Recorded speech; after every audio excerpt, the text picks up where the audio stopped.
Ansiamos as promessas do Senhor.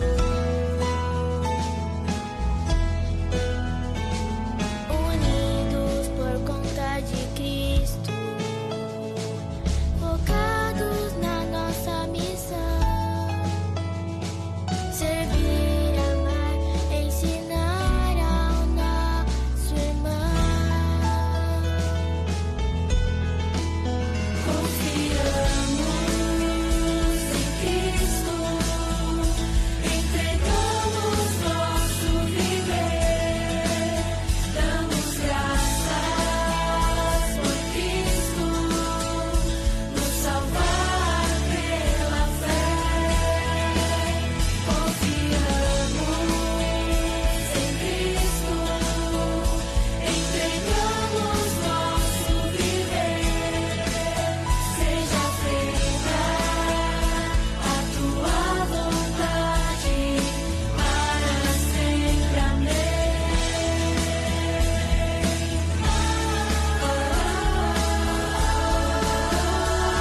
O todo resultando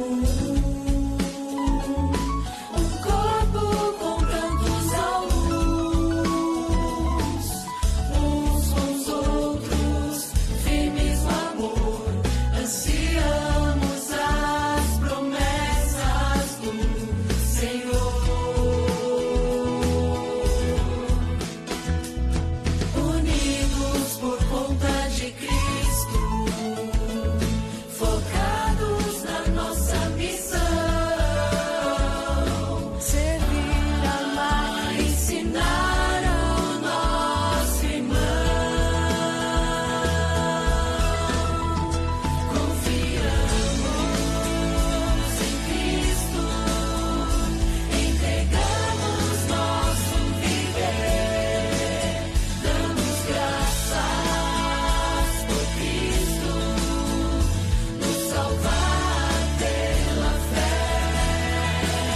Confiamos em Cristo, entregamos nosso viver. Seja feita a tua vontade, para sempre. Amém.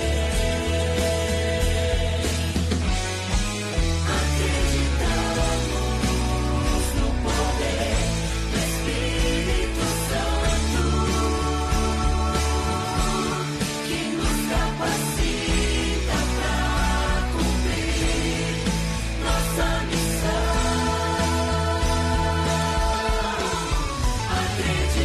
Acreditamos no poder do Espírito Santo,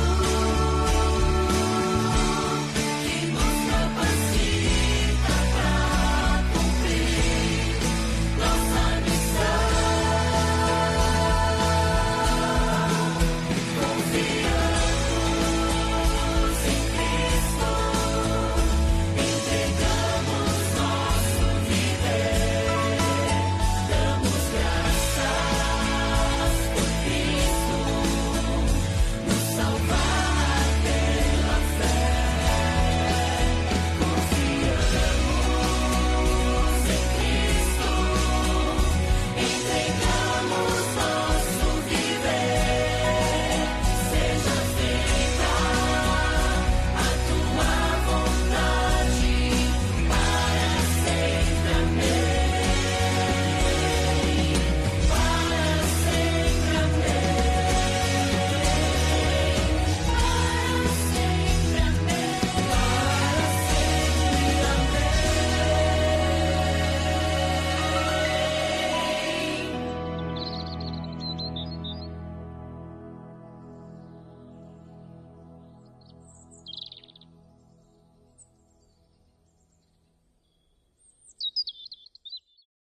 Para Paz, Senhor, você, meu irmão, minha irmã, você que está aqui conosco na Promessa da Tua Fé, nessa noite de quinta-feira, para mais um estudo da Palavra de Deus.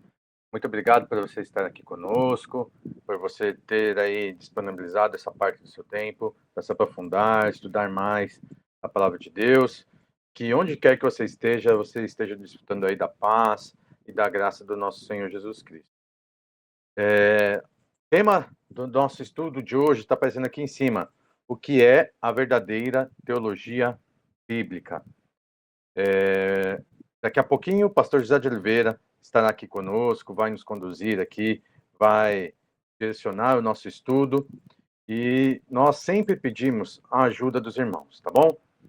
Hoje, mais uma vez, nós não teremos aqui, eu não vou conseguir ler a participação dos irmãos, mas é muito importante você participar, tá bom? Via chat, mandar sua mensagem, interagir aqui conosco e também nos ajudar clicando no curtir, conferindo se você está inscrito no nosso canal, está aparecendo aqui, ó, Promessa Tatuapé, no YouTube, se inscrevendo e conferindo se você ativou as notificações. É muito importante também você ativar as notificações, tá bom? E compartilhar aí com o máximo de pessoas que você puder.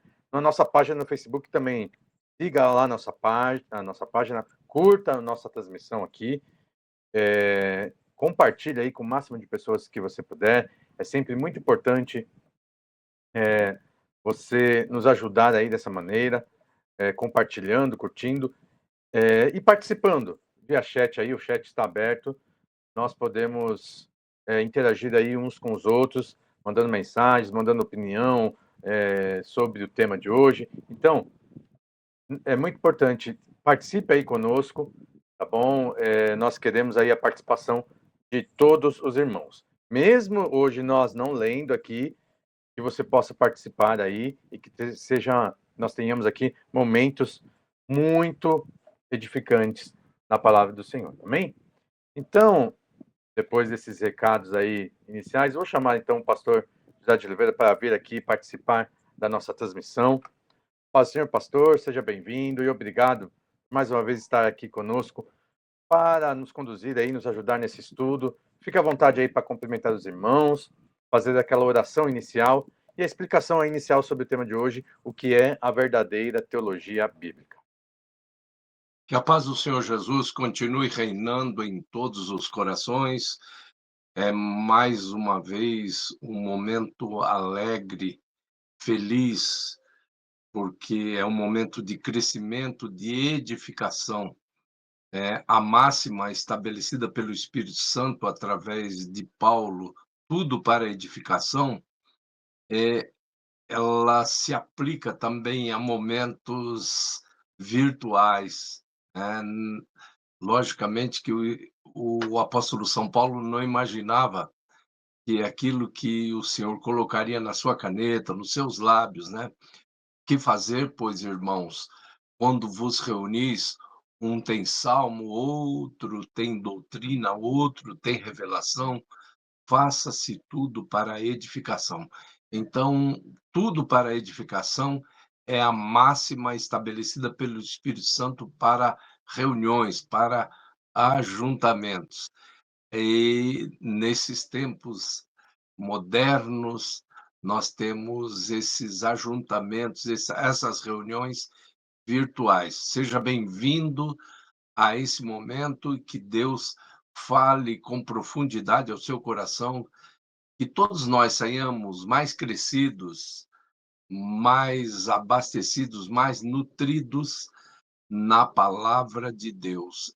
O tema já foi anunciado, o que é a verdadeira teologia bíblica, e se nós estamos fazendo essa proposta, é porque, lamentavelmente, existe aquela que não é a verdadeira teologia bíblica.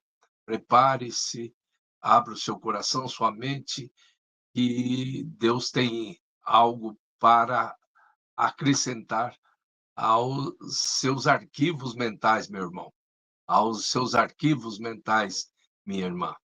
Falemos com Deus. Senhor, eis-nos aqui. Temos a grande responsabilidade de expor aquilo que está na tua palavra e definitivamente manter a tua palavra como a base da nossa teologia. a nossa única regra de fé e prática, a Bíblia Sagrada, ela é a base, é a sustentação para a verdadeira teologia. Que os teus filhos se apossem definitivamente dessa verdade e que não saiam nem para a direita nem para a esquerda, que não tenhamos aí na literatura da profissão de fé de cada um dos nossos irmãos livros complementares. Podem até existir livros que ratificam a tua palavra, mas de maneira alguma livros que retificam e querem complementar aquilo que o Senhor deixou no cânon sagrado, o cânon que foi fechado exatamente dentro do programa divino. Ó Deus, fala conosco, tira todo bloqueio mental, toda passividade mental, toda distração. Que todos nós saiamos abastecidos, com a nossa mente alargada, o espaço da nossa tenda alargado, para que possamos ser não somente abençoados, mas abençoadores com esse conhecimento em nome de Jesus Cristo. Amém. A verdadeira teologia bíblica. A Bíblia é a base.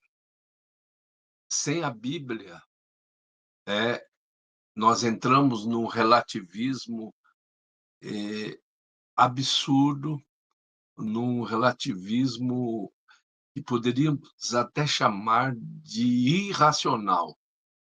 A Bíblia, ela tem que ser a primeira disciplina em todos os cursos, a bibliologia, ela tem que ser a matéria inicial, aquela que dá todo o lastro, todo o suporte, toda a sustentação para um estudo de Deus. Teologia é estudo de Deus, conhecimento de Deus.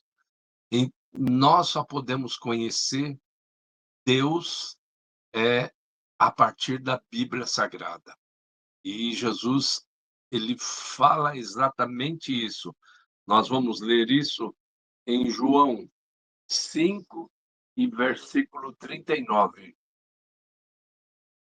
Examinais as Escrituras, porque julgais ter nelas a vida eterna, e são elas mesmas que testificam de mim. Então, aí vejam, nós temos Jesus dizendo que são as Escrituras. Logicamente, e naquele momento, nós não tínhamos, ou melhor, o povo de Deus daquele tempo ainda não tinha tudo que nós temos hoje nos 66 livros da Bíblia.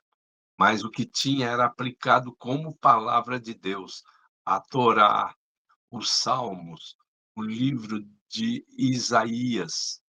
Então, tudo isso Jesus chamou de as Escrituras. Vós examinais as Escrituras, porque cuidais ter nela a vida eterna, e são elas que de mim testificam. Então, como é que elas testificam de Jesus? O Jesus é o tema central da Bíblia. Jesus é a encarnação do Verbo. Nele habita corporalmente toda a plenitude da divindade. Então, é através dele que nós conhecemos o Pai e que nós conhecemos o Espírito Santo. É através dele que nós conhecemos as profundidades das riquezas, como no cântico que Paulo lhe remodelou, mais um cântico que havia sido colocado na caneta, nos lábios de Isaías, lá no capítulo 11 da Epístola aos Romanos, né? Ó profundidade das riquezas, tanto da sabedoria como da ciência de Deus. Quão insondáveis são os teus juízos e quão inescrutáveis os teus caminhos. Porque quem compreendeu o intento do Senhor, ou quem foi o seu conselheiro, ou quem lhe deu primeiro a ele para que ele seja recompensado? Porque dele, por ele e para ele são todas as coisas. As Escrituras testificam de Jesus, testemunham de Jesus. Elas se revelam, ou melhor, elas revelam Jesus. Jesus virá. Nós vemos no Antigo Testamento todo. Nos evangélicos, ou melhor, nos evangelhos, nos sinóticos e no expressivo teológico de João, nós completamos 4 que dizem Jesus veio. E a partir de Atos, inclusive em Atos, de Atos dos Apóstolos a Apocalipse, nós temos ele voltará. Ele virá, ele veio, ele voltará. São as Escrituras que de mim testificam. Então, teologia verdadeira tem que ser a partir da Bíblia Sagrada. Como já dissemos em outra oportunidade, a Bíblia, ela pode até ser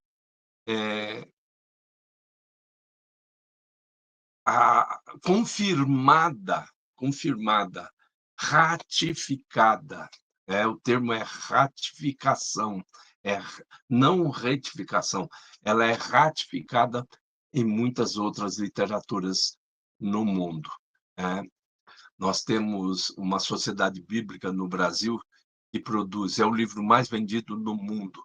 Nós estamos, até algum tempo, eu falei, inclusive, aqui nas nossas lives, que a nossa sociedade bíblica estava produzindo 20.000 Bíblias por dia. E hoje eu vi uma reportagem, inclusive na Globo, de que ela produz 30.000 Bíblias por dia. Então, é muita riqueza sendo distribuída e que é a base da verdadeira teologia. Quando, nos momentos que eu tive a oportunidade de lecionar, de dar aula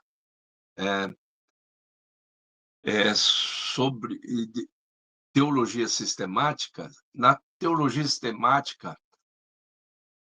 sistemática é a sistematização da teologia, do conhecimento de Deus.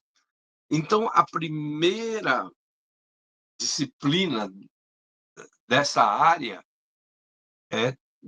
tem que ser, condição sine qua non, que bibliologia seja a primeira disciplina a ser estudada em teologia sistemática, porque ela que vai dar base para tudo que vai ser feito. E aí existem os desdobramentos, Nós temos, como dissemos, bibliologia, teologia propriamente dita, que é a teologia daqueles Deus do nosso dogma abrangente. O dogma mais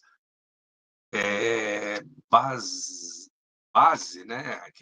que é o alicerce, é o dogma da bibliologia.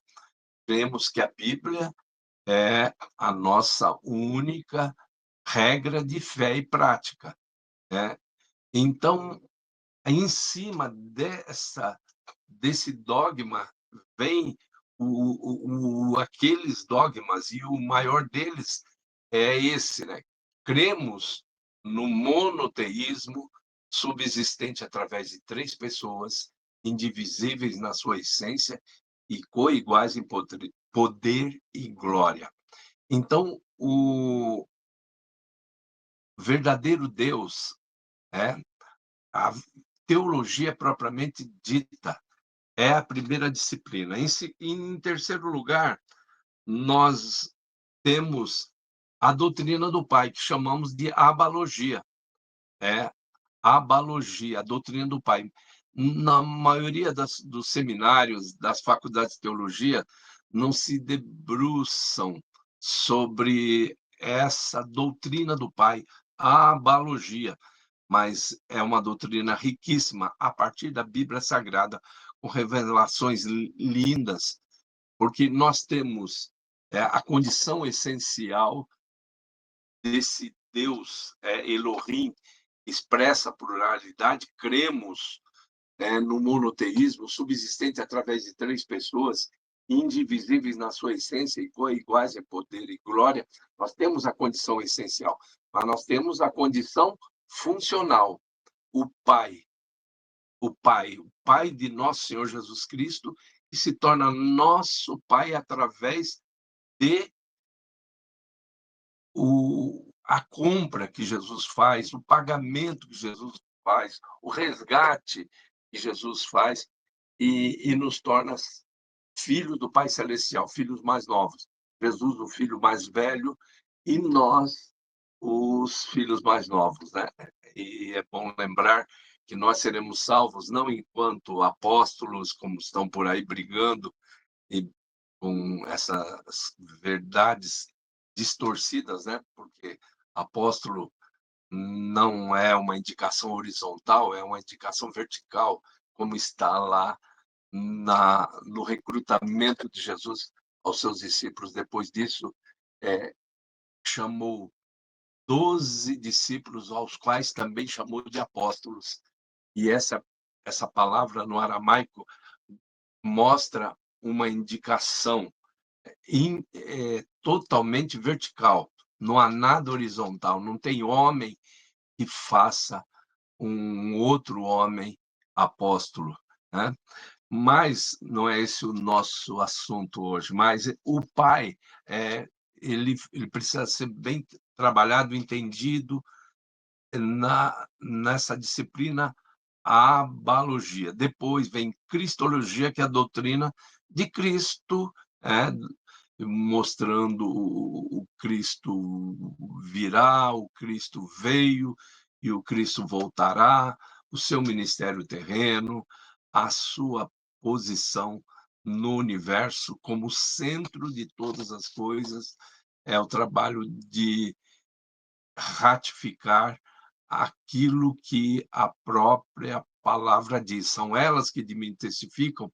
Então, nós temos que, numa disciplina teológica, ou seja, da teologia sistemática, colocar Jesus como centro de todas as coisas. Depois tem pneumatologia. Pneumatologia é a doutrina do Espírito Santo, e que, em alguns casos, em seminários mais pentecostais, mais renovados, eles trabalham com uma outra denominação, que é paracletologia, que a ênfase é mais no sentido pentecostal, a partir daquilo que Jesus disse: eu rogarei ao Pai e ele vos dará outro paráclito, para que fique convosco para sempre. Então, essa disciplina ela pode ser chamada de pneumatologia ou paracletologia. Depois dela, aí vem a doutrina daqueles que são os espíritos ministradores enviados a servir a favor daqueles que vão herdar a vida eterna, os anjos. Então, vem a angelologia. E depois da angelologia, é só lembrarmos, né? Em Hebreus, nós lemos isso, né? Não são todos eles espíritos ministradores enviados a servir a favor daqueles que hão de herdar a vida eterna. Então, eles foram criados antes do homem para serem, como aconteceu, ficou bem definido, bem declarado lá na ilha de Patmos, para serem nossos conservos. Antes do homem ser criado, já tinham os, os amigos ministradores. E aí nós estudamos a angelologia. Aí sim, depois vem a antropologia, que é a doutrina do homem, o estudo do homem, e depois, lamentavelmente, vem uma outra disciplina, que é a da queda do homem no pecado. O erro em relação a um determinado alvo, e a disciplina é hamartiologia. Hamartia é erro em relação a um determinado alvo. Esse é o termo mais abrangente para pecado na Bíblia Sagrada. Depois, logicamente, da hamartiologia tem a doutrina da salvação, né? A soteriologia. A soteriologia é, é a doutrina da, do resgate de Cristo. Cristo resgata, salva o homem. O propósito de Deus em Cristo é tornar a congregar nele todas as coisas, tanto as que estão no céu como as que estão na terra. A salvação, a soteriologia trata disso, salvação. E depois, qual o instrumento para ser usado para essa missão?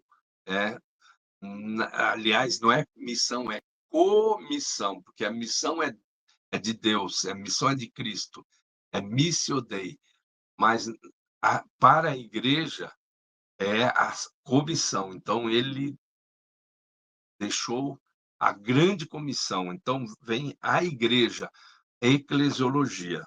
E, por último, a escatologia. Então, você vai ver aí a bibliologia como base e mais 10 disciplinas que são totalmente entendidas em cima da compreensão, em cima do conteúdo que há na Bíblia Sagrada. Tudo o que se estudar, tudo o que se tornar definido e expandido como conhecimento no planeta Terra tem que ser baseado na Bíblia Sagrada. Como dissemos, a importância da verdadeira teologia bíblica. Né? Temos que colocar isso porque, como já falamos em outra oportunidade, alguns colocam, inclusive, muitas vezes na tribuna, lá no púlpito, outros livros que tentam complementar aquilo que já está fechado, o cânon sagrado está fechado, está tudo naquela conclusão daqueles livros, o fechamento, o agrupamento dos 66 livros que foram colocados pelo Espírito Santo como suficientes para a orientação do homem que quer se salvar. Né?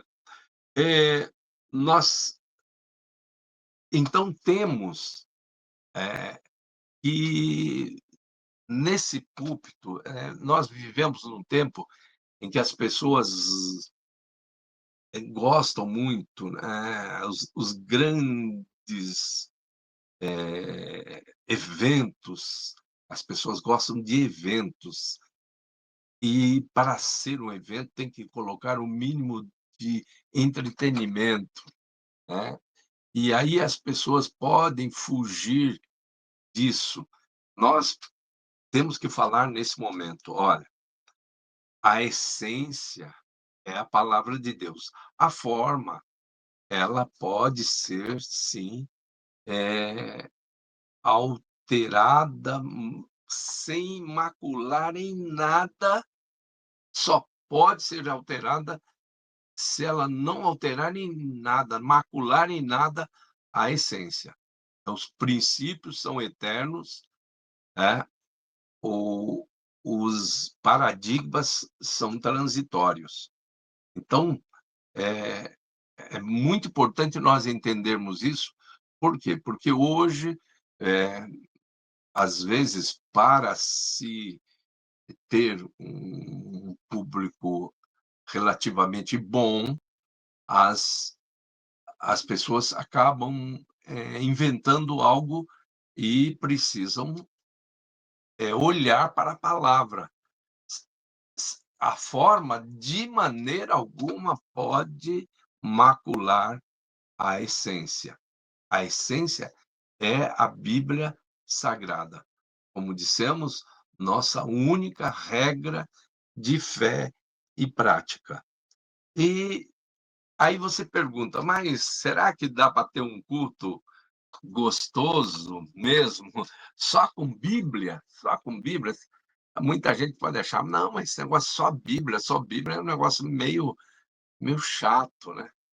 Então nós vamos agora para uma leitura, de um momento no qual, foi feita a leitura, um culto verdadeiramente, eh, bíblico, né, e extenso, né. Muitas pessoas têm a dificuldade, né, se a mensagem passa dos 40 minutos, já existe reclamação, né, e vamos ver um ajuntamento, com a leitura do texto sagrado da época, que eu imagino que foi a Torá. Imagino não, foi a Torá mesmo que foi lida, né. E olha como é que o povo se colocou. É lógico que você vai entender que é um povo que estava sendo, tratado, é um povo numa cidade que tinha sido, eh, muito, atacada, os muros tinham sido, quebrados, trincados, as portas queimadas, cidade de Jerusalém. E Neemias programou esse momento junto com o sacerdote Esdras. E vamos para a leitura. Neemias, 8, do versículo 1 ao 12. Eu acho que eu coloquei, ah, coloquei números ao invés de Neemias. Agora sim. Neemias 8, do 1 ao 12. Chegando o 7º mês, e estando os filhos de Israel nas suas cidades, todo o povo se ajuntou como um só homem, na praça, diante da porta das águas, e disseram a Esdras, o escriba, que trouxesse o livro da lei de Moisés, que o Senhor tinha prescrito a Israel. Esdras, o sacerdote, trouxe a lei perante a congregação, tanto de homens como de mulheres, e de todos os que eram capazes de entender o que ouviam. Era o primeiro dia do 7º mês. E leu no livro diante da praça, que está na fronteira à porta das águas, desde a alva até o meio-dia, perante homens e mulheres e os que podiam entender. E todo o povo tinha os ouvidos atentos ao livro da lei. Esdras, o escriba, estava num púlpito de madeira, que fizeram para aquele fim. Estavam em pé junto a ele, à sua direita, Matitias, Sema, Anaías, Urias, Ilquias e Maazéias, e à sua esquerda, Pedaías, Misael, Malquias, Ussum, Asbadana, Zacarias e Mesulão. Esdras abriu o livro à vista de todo o povo, porque estava acima dele. Abrindo-o ele, todo o povo se pôs em pé. Esdras bendisse ao Senhor, o grande Deus, e todo o povo respondeu: Amém. Amém. E levantando as mãos, inclinaram-se e adoraram o Senhor com o rosto em terra. E Jesua, Bani, Serebias, Jamim, Acube, Sebetai, Odias, Maazéias, Quelita, Azarias, Josabade, Anã, Pelaías e os levitas ensinavam o povo na lei, e o povo estava no seu lugar. Leram no livro, na lei de Deus, claramente, dando explicações de maneira que entendessem o que se lia. Neemias que era o governador, e Esdras, sacerdote e escriba, e os levitas, que ensinavam todo o povo, lhe disseram: Este dia é consagrado ao Senhor, vosso Deus, pelo que não planteeis, nem choreis, porque todo o povo chorava ouvindo as palavras da lei.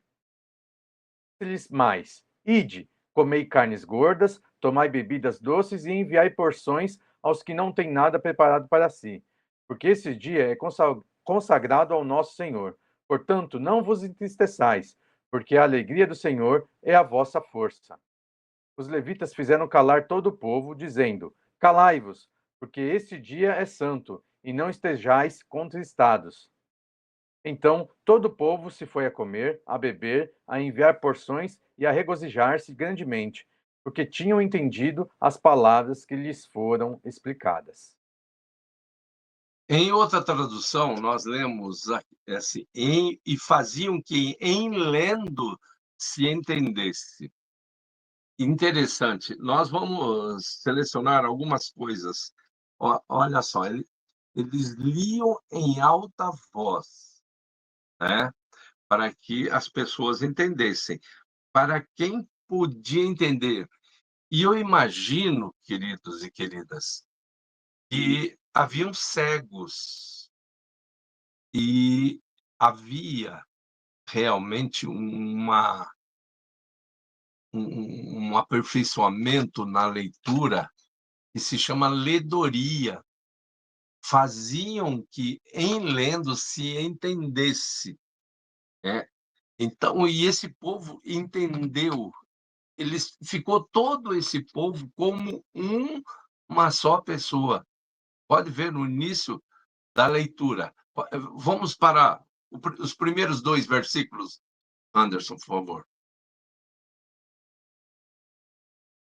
Em chegando o sétimo mês, e estando os filhos de Israel nas suas cidades, todo o povo se ajuntou como um só homem na praça diante da porta das águas, e disseram a Esdras, o escriba, que trouxesse o livro da lei de Moisés, que o Senhor tinha prescrito a Israel. Então, é Esdras, isso. É só aí, tá bom?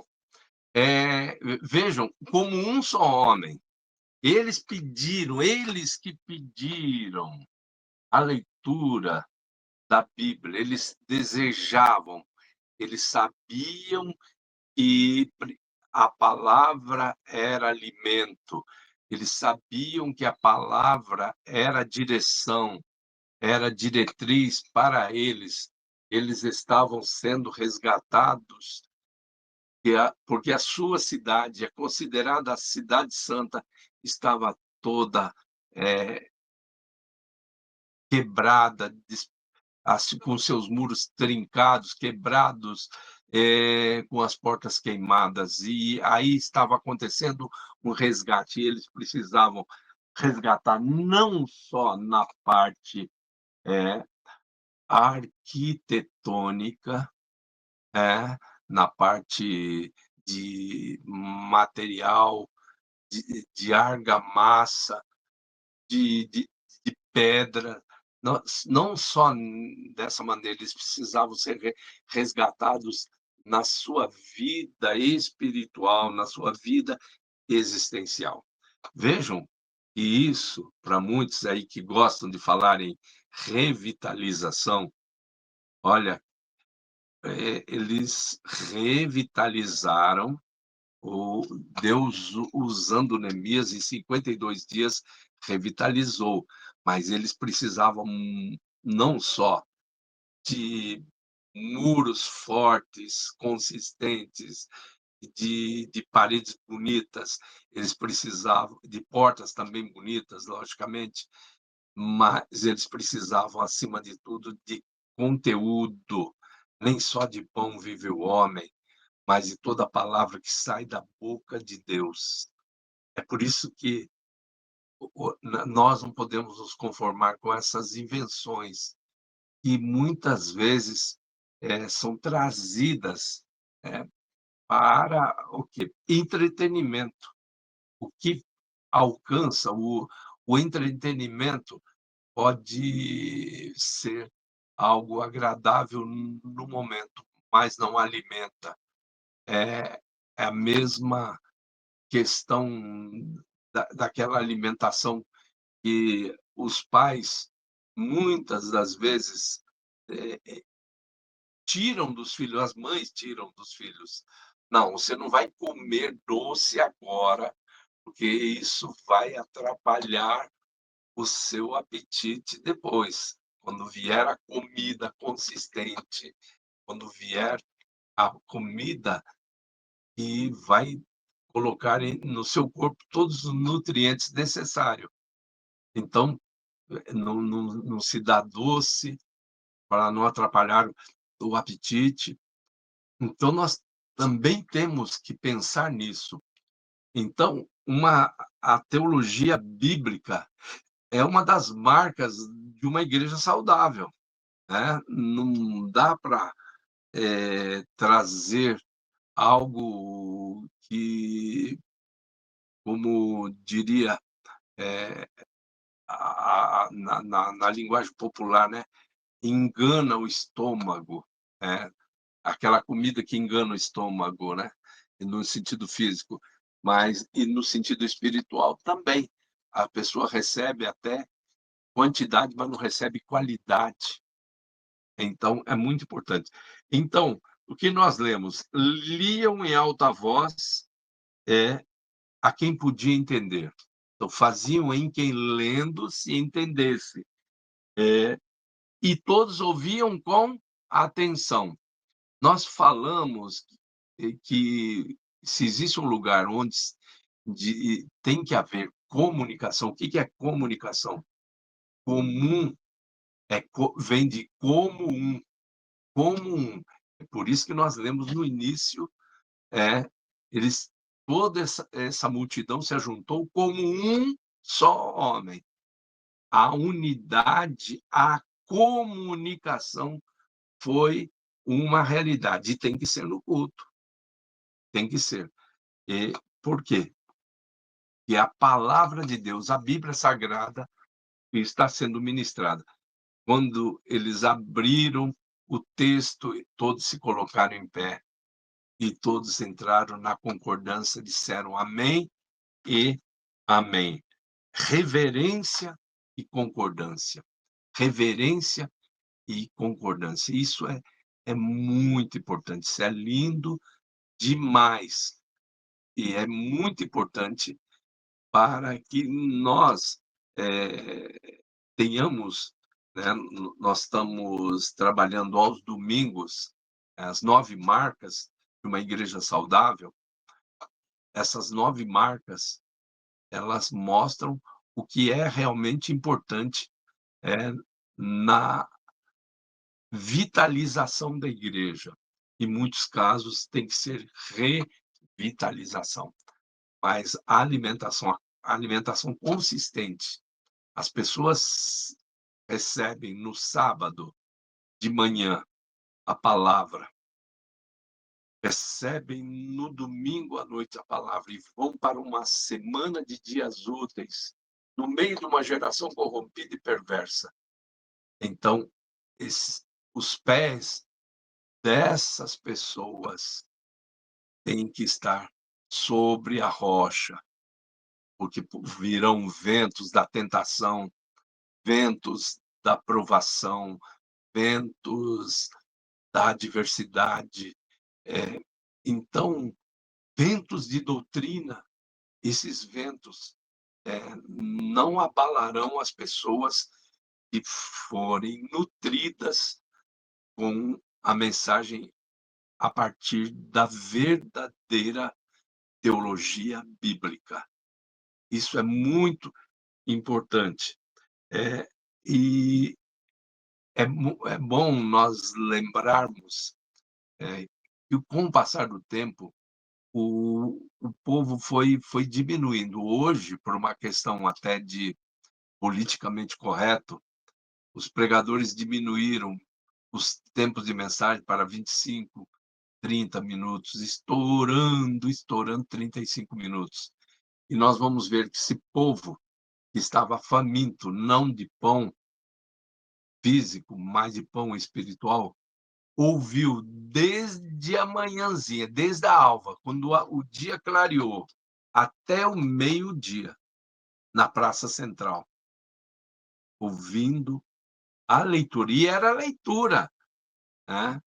É aquele texto que, como eu já falei algumas vezes, o TCC de um escriba é falar de cor o Pentateuco, a Torá. Então, foi esse livro que foi lido e trouxe para eles o quê?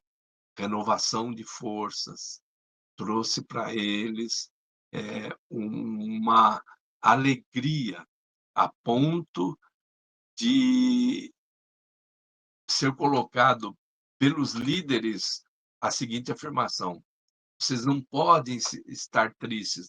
Eles choravam, lembrando das imperfeições, das fraquezas deles, eh, comparando tudo isso com a Bíblia Sagrada, com o teor que tinha sido lido, que era a Torá, que era o Pentateuco, os 5 primeiros livros da Bíblia. Mas, o a recomendação era que eles deveriam se alegrar, deveriam se alimentar bem, inclusive de alimento físico, e repartir com os outros, com aqueles que nada tinham. Então, é assim que nós saímos, quando nós recebemos na palavra o, o alento para sermos não somente abençoados, mas também para sermos abençoadores. Né? E, então, a importância da teologia bíblica, verdadeiramente bíblica, é que você não recorre a nada, nenhuma outra referência, a não ser aquilo que vem de Deus, né? Nem só de pão vive o homem precisa alimentar o seu corpo, precisa alimentar a sua alma, precisa alimentar o seu espírito. E a palavra de Deus é o alimento. As, o ser, o corpo, nossa bios precisa de ar, água, alimento. São as três necessidades maiores da nossa bios, do nosso corpo. A nossa vida espiritual precisa também de ar, água e alimento. O ar não é o oxigênio, né? Os 32%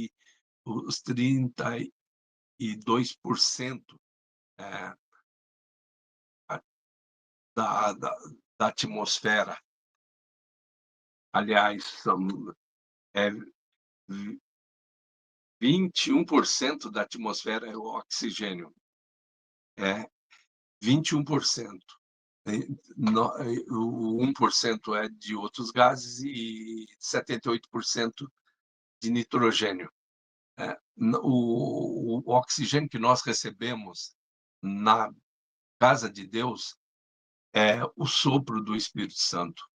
E Jesus soprou sobre os seus discípulos e disse: recebei o Espírito Santo. E nós precisamos, então, de ar, água, derramaria água sobre os sedentos e rios sobre a terra seca. E alimento, nem só de pão vive o homem, mas de toda palavra que sai da boca de Deus. Então, inicialmente, nós teríamos isso para trazer para os nossos queridos irmãos e queridas irmãs, e agora vamos para possíveis perguntas. Vamos hoje aí para a instrumentalidade do pastor Anderson aí, representando aí os irmãos aí nessas possíveis indagações. Pastor, se a gente fala aí de teologia bíblica, toda teologia não deveria ser bíblica? Ou quais outras teologias que existem? Baseadas em quê? Então, o Senhor Jesus diz ao povo, né, ele veio primeiro para as ovelhas perdidas da casa de Israel, ele veio primeiro para o povo israelita, e ele disse para eles o seguinte: ninguém vem ao Pai. Eu sou o caminho, a verdade e a vida. Ninguém vem ao Pai senão por mim. Então, existem evangelhos que fazem um outro caminho, colocam um outro caminho,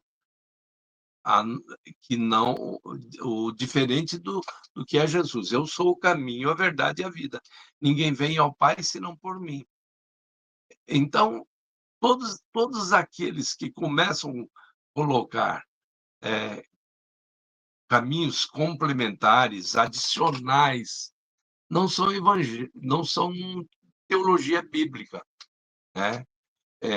Quando se coloca uma outra mediadora, uma outra inspiradora, profecia pós fechamento do cano, e todas essas questões, elas são, elas mostram que o que está sendo praticado não é uma teologia bíblica, baseada na Bíblia. Toda a teologia deveria ser Bíblia, né? Tanto que eu falei que a disciplina base na teologia sistemática é a bibliologia, é a base, é o alicerce. A partir daí você constrói realmente um estudo que leva a Deus, a um perfeito conhecimento, né? Conheçamos e prossigamos em conhecer a Deus, o verdadeiro Deus. Então, tem algumas que, ao invés de aproximarem, de fazerem as pessoas conhecerem Deus, levam para o conhecimento do homem. É, quando nós vemos distorções no que é pregado, e nós temos muitos exemplos aí ultimamente de distorções, distanciamento, né, do que a palavra diz e do que é pregado, né? E a gente também já vê que tem alguns até movimentos, né, de liberalismo e tal, que pega algo fora da palavra. A gente pode, então, entender que isso não é, uma teologia bíblica verdadeira, né?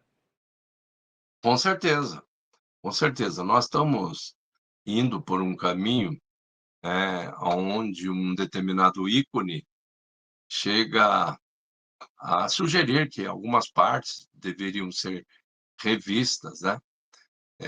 E nós vamos direto no assunto, né? Aquilo que está em Romanos 1, do versículo 18 em diante, né? E hoje nós estamos por num caminho tão terrível que é complicado você até ler isso, e podemos até ser hostilizados pela leitura desse texto. E esse determinado ícone sugere que aquele texto eh eh, deve ser feita uma releitura. Olha, vejam o que aconteceu lá em Jerusalém, nessa restauração dos muros, das portas. Eles queriam ver a palavra como realmente está lá na Torá.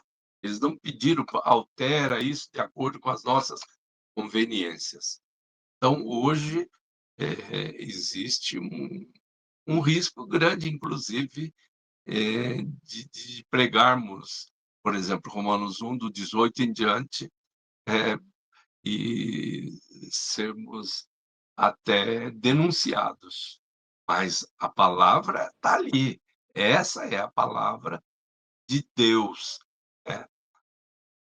Se não falarem segundo essas palavras, nunca verão a alva. O que é interessante, a verdadeira, teologia bíblica, ela mostra o que está escrito na palavra. E a palavra, vai nos mostrar o que é o pecado, e o que está errado. Quando começa-se a tentar distorcer o que é a palavra, foge-se da teologia bíblica e acaba-se até, desvirtuando o que é pecado, né, ou tentando, dizer que não é pecado algo que a palavra de Deus diz claramente que é pecado. E é isso que acontece, né, pastor?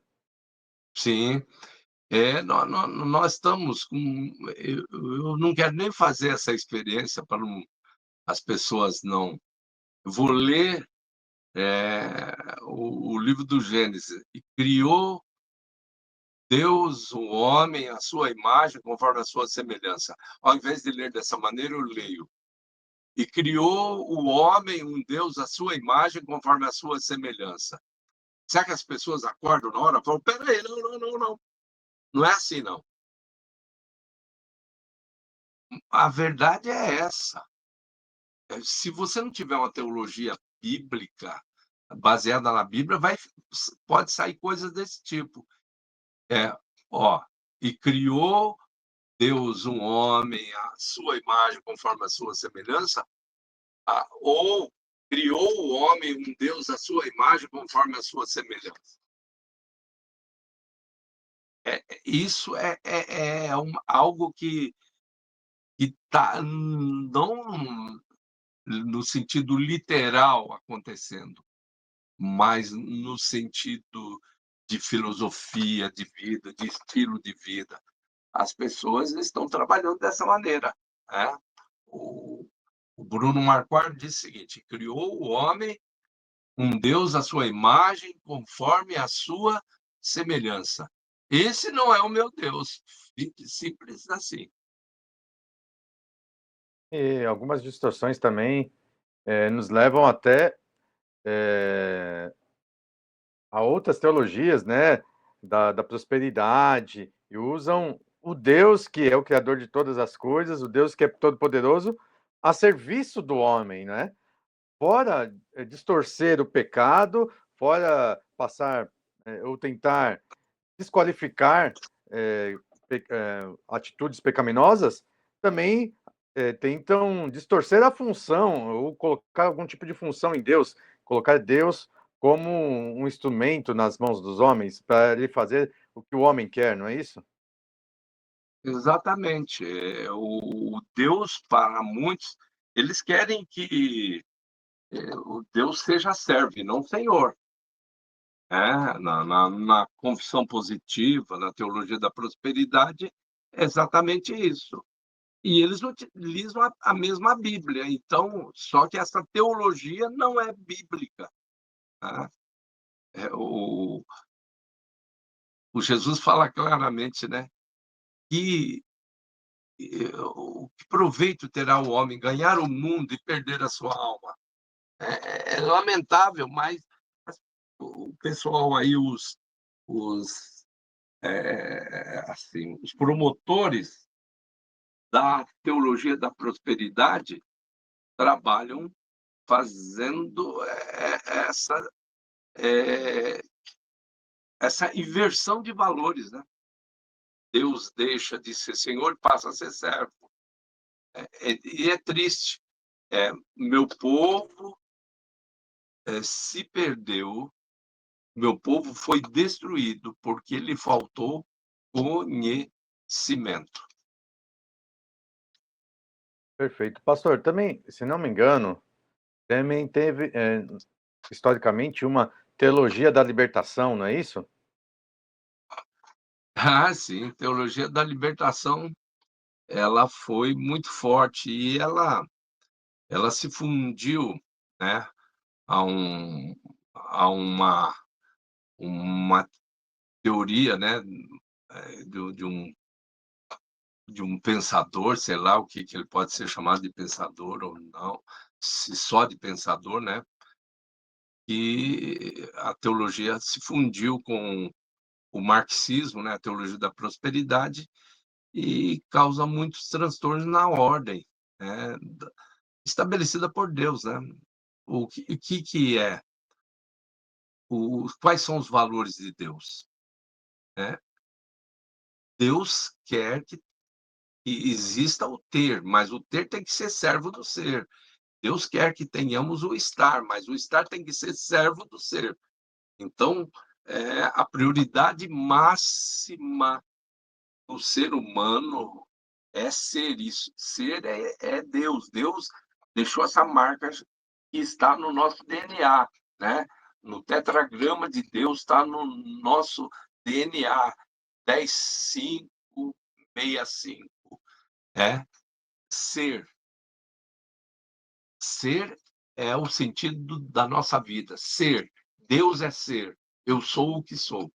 Aí vem uma inversão e se coloca o estar e o ter acima do ser.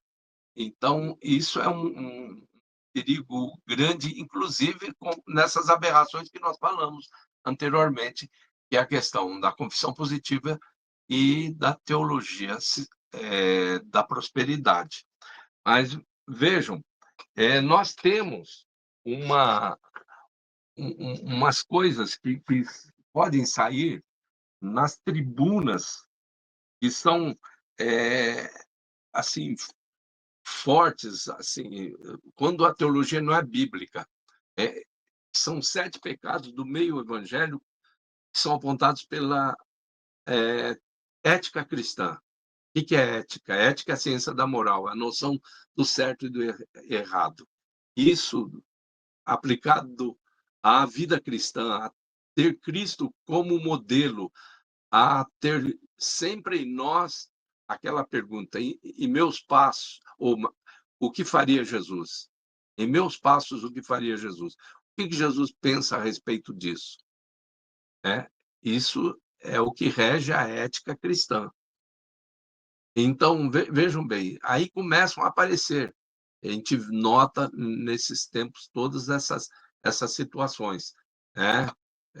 Exclusivismo eclesiológico, legalismo, antinomismo, individualismo, conformismo. Nós vamos vendo aí, acho que uma das coisas terríveis, inclusive é vista lá numa das 7 igrejas da Ásia, né, na igreja de Laodiceia, que é o antropocentrismo. Jesus estava do lado de fora e do lado de dentro estava lá o líder, o mentor do consciente coletivo, dizendo: rico sou e de nada tenho falta. E Jesus disse: não sabes que és um miserável e pobre, cego e nu. Isso é a ausência de uma teologia verdadeiramente bíblica. Eu gosto da ilustração. Assim, é bom nós conhecermos, né, outros tipos de teologia e tudo, mas a ilustração do especialista em notas, né? Aquele que conhece uma pessoa que é especialista em uma nota, ele não fica estudando quais os tipos de falsificação que existem, né? Mas ele conhece a fundo e todas as características da nota verdadeira. E quando ele encontra alguma coisa diferente daquela nota verdadeira, ele sabe que é falsa. A isso que nós devemos também ter, né, como posicionamento. Nós devemos conhecer a palavra de Deus, a teologia bíblica, muito profundamente. Tudo que for fugir dessa teologia, nós sabemos que é uma teologia falsa, né? Exatamente. Existe uma unidade da CIA nos Estados Unidos que é especialista em reconhecimento de dólares falsos. E como é que ela consegue essa eficácia? Estudando os dólares falsos? Não. Estudando o verdadeiro dólar, o dólar autêntico. Com esse estudo, eles identificam os dólares falsos, né? Então, isso aplicado para nós, a Bíblia sendo entendida verdadeiramente na unção do Espírito Santo, como nós ouvimos nessa leitura que aconteceu, nessa reunião, nesse culto que aconteceu em praça pública, lá em Jerusalém, né, faziam em que lendo se entendesse. Né? Então, é isso que nós precisamos entender, conhecer bem a Bíblia, e a gente vai saber o que é teologia antibíblica. A gente está pegando leve aqui tudo, mas o que está por aí é teologia antibíblica. Muitas vezes até na própria tradução. Né? Nós temos uma tradução bíblica que numa coisa pequenininha, aparentemente pequenininha, deturpa o tema principal da Bíblia, que é Jesus Cristo. No princípio era o Verbo estava com Deus, o Verbo era um Deus. Só colocou uma palavrinha assim, um Deus. Isso faz toda a diferença. Né? É veneno na panela. Isso é veneno na panela. Tá bom? Perfeito, pastor. Muito bom. Nós acabamos de passar aqui um pouco mais de uma hora aqui de estudo. Então, acho que já podemos, então, partir aqui para o encerramento. Pastor, fique à vontade, então, para se despedir dos nossos irmãos, fazer aquela oração final e nos despedir com a bênção apostólica.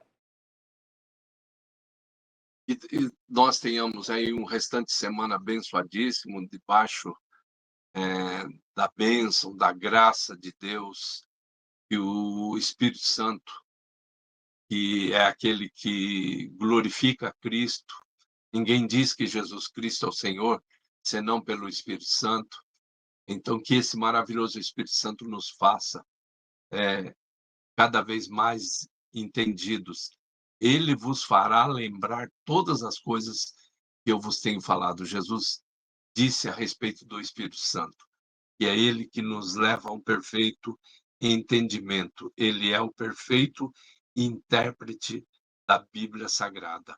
E nós utilizemos isso em todos os dias da nossa vida, e notadamente nesse final de semana. Falemos com Deus.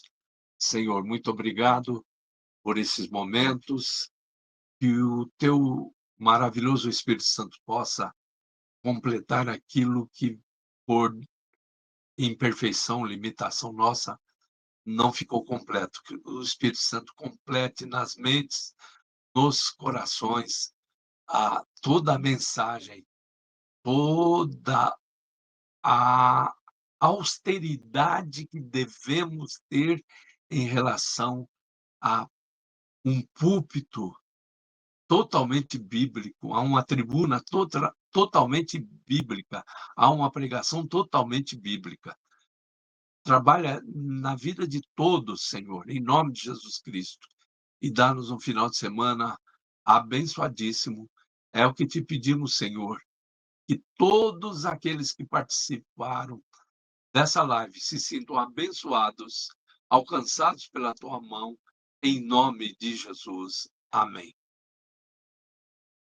Assim abençoareis os filhos de Israel, dizendo que o Senhor vos abençoe e vos guarde, que o Senhor faça resplandecer o seu rosto sobre vós e tenha misericórdia de vós. Que o Senhor sobre vós levante o seu rosto e vos dê a paz, e que a graça do Senhor Jesus Cristo, o grande amor do nosso Pai eterno, a comunhão e as consolações do Espírito Santo sejam com todos nós e conosco permaneçam hoje e para todo sempre. Amém. Um grande abraço a todos. Meu irmão, minha irmã, você que esteve aqui conosco, Deus abençoe sua vida. Muito obrigado por compartilhar esses momentos aqui conosco.